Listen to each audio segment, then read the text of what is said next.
Бул убакка чейин төрага болуп дагы иштедиңиз, эл өкүлү болуп иштедиңиз. Парламенттин кадырын кантип көтөрүү керек? Канткенде көтөрүлөт парламенттин кадыры? Мен мындайда, парламентте канчалык күчтүү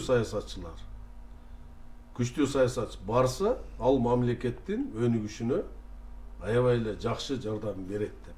Парламентке күчтүү саясатчылар, ошол сын пикирди айта турган саясатчылардан коркпош керек. Ал бийликке жардамы гана тиет. Эгерде канчалык парламентте мүжүрө айта албаган, айтканды кылып гана добуш берип, өзүнөн корккон, өзүнүн жанынан корккон, сүйлөгөндөн корккон, чындыкты сүйлөгөндөн корккон адамдар барса, ал көчө саясатынын өсүп өнүп кетишине мындай түрткү болуп калат. Андан көрө бийлик, бүгүн бийликте турган министрлер жана башкалар парламенттин сын пикирин угуш керек. Андан көрө аны менен сүйлөшүп, жакшы ой болсо, ошону мыйзам иретинде ишке ашырыш керек. Себеби бардыгыбыз эле элдин жашоо турмушу, мамлекетибиз жакшы болсун деген ойдобуз. Ал эми парламентте канчалык сүйлөбөй, кол бала парламент деген мына башыбыздан өтпөдүбү? Көрбөдүкпү?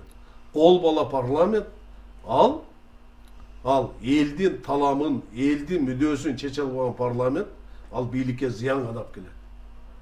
Ошон үчүн парламентте талаш болуш керек. Бири-бирине ошо элдин мүдөөсүн аткарыш үчүн ошол бийликке жеткизип, ошол маселелер чечиле берсе, тезирээк алдыга жылабыз дагы.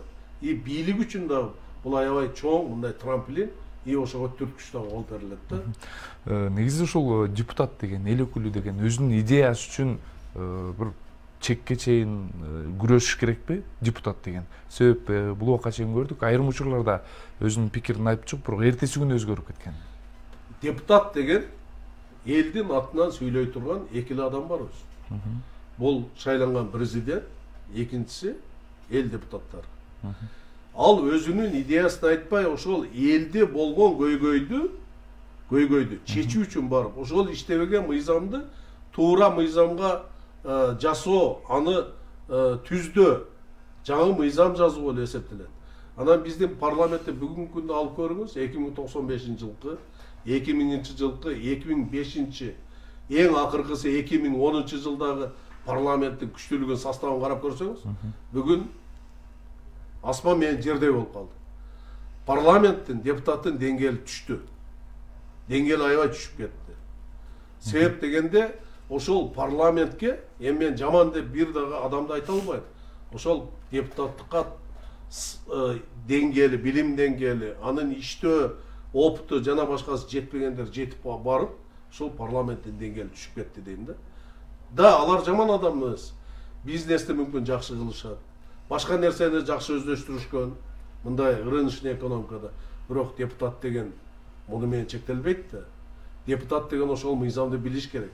Ошол мамлекеттик курулуш негизги өзөгүн билиш керек. Экономиканын негизги өзөктөрүн түзгөн көрсөткүчтөрдү билиш керек. Кээде депутаттарга макроэкономический показательди айтып кой десең, кээ биркиси билбейт. Ал анын күнөөсү эмес. Себеби ал аны менен иштеген эмес. Бирок ошол өзү кылган чөйрөдөгү бизнес сурасаң, ал башкадан, экономисттен башкадан кыйыныраак билет. Бирок ар бир чөйрөнүн өзүнүн татыктуу ошол чөйрөдөн сурулуп чыгып, мамлекет үчүн мамлекетчил болгон, мамлекеттин негизги өзөгүн түшүнгөн, экономиканын негизги өзөгүн түшүнгөн балдар, азаматтар барганда гана парламенттин аброю көтөрүлөт.